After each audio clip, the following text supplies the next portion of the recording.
Joining us now from Los Angeles is author and terrorism expert Michael Jenkins. Brian, thanks for joining us. Thank you. When we look at the tragic events in Boston a year ago, there were intelligence failures that led to this bombing. What do you believe were those intelligence failures? Well, you know, every time an event like this occurs, there's a detailed examination after the fact to see what lessons we might learn, whether the attack might have been prevented or at least the consequences mitigated.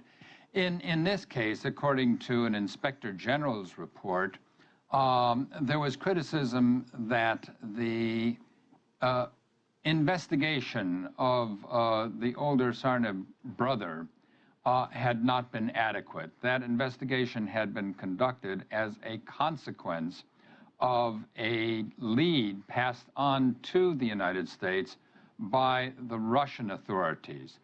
We have subsequently learned that the Russian authorities did not share with the FBI all of the information that they had, but even had they done so, it is not certain that with that information, this attack could have been prevented. But certainly there was criticism about the adequacy of the initial investigation. There was also criticism about the FBI not sharing this information with the Boston Police Department. Right, when you talk about the sharing of information, let's first talk about the FBI sharing information, because that was a problem that we first heard about in the aftermath of the 9/11 attacks, which was a really long time ago compared to this attack. So does that problem still persist, the fact that different security agencies, law enforcement agencies are not sharing information? It's a continuing problem. It has greatly improved. I mean, they're at the federal level, where the 9/11 problem occurred. The problem there was that federal agencies had bits and pieces of the puzzle, but didn't put it all together. They didn't connect the dots, to use the now famous phrase. That has been largely, but not entirely, solved. Where it becomes more difficult now, the problem, this is still being worked on, is sharing between the federal government and local law enforcement. What should be shared, what can be shared. And there it's not just a matter of fixing up the lines of communications. There are joint terrorism task forces involving the FBI and local police in all of the major cities. The issue also has to deal with when the FBI follows up one of these leads, and there are some 20,000 of these leads that come in a year, and decide that there is no threat. Should that case be kept open? Should that be shared with the local police? And how long should they follow up without getting us into difficulty by beginning to threaten civil liberties? When we look at the attack at the Boston Marathon, the fact that that took place a year ago, does that make an event like the Boston Marathon more likely or less likely to happen again?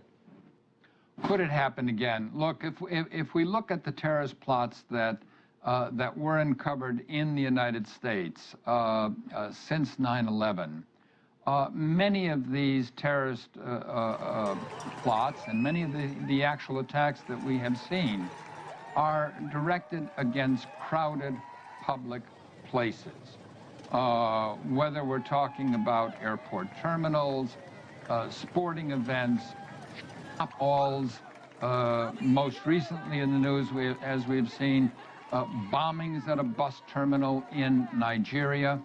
And terrorists attack these public places because of easy access. These are public places, and because they concentrate crowds of people, which the terrorists hope will give them a higher body count and therefore more global attention.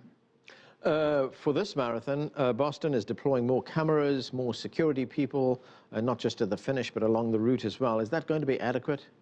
You know, look, if we look at the terrorist plots that have been uncovered since 9/11, if we look at the targets that the terrorists have attacked, they focus their attacks on crowded public spaces. And they do so because public spaces are inherently difficult to protect, and because they involve crowds of people, which the terrorists hope therefore, their attack will lead to a high body count, which they're trying to achieve. In terms of protecting, future events like another Boston Marathon, this is a race that's 26 miles long. It involves thousands of participants, hundreds of thousands of spectators. Certainly, security can be increased, but we have to be realistic. There is no such thing as 100% security. And I guess the added problem is that in many instances, these plots are carried out by people, just one person, a single person carrying out these plots. And I think you used a great expression to illustrate that problem when you said that you can't X-ray a man's soul. You can do everything else, but you can't X-ray a man's soul. No, in the United States, again, if we look at the jihadist plots that have been uncovered, or attacks that have occurred since 9/11, 68% of those involved a single individual, and the others were tiny conspiracies. In the case of the Boston Marathon bombing, two brothers. We don't have the kind of security service that is omnipresent and omniscient, that can penetrate every single conspiracy, although we do have an enviable track record here. Of the 43 terrorist plots that have been uncovered in the United States since 9/11, 39 have been uncovered and thwarted by the authorities. Only 4 actual attacks have taken place. Only 3 of those have resulted in fatalities. A total of 20 people were killed. Now, that's 20 tragedies that we would like to prevent. But if we look at the attempts that have been made, that is a remarkable record. And when we look more broadly at the threats that faces the United States, the United States uses a very sophisticated and high level of technology in its day-to-day life. Things like, its computers and networks that run the electricity grid, that runs air traffic control, etc. Does it also make the U.S. more vulnerable to attacks?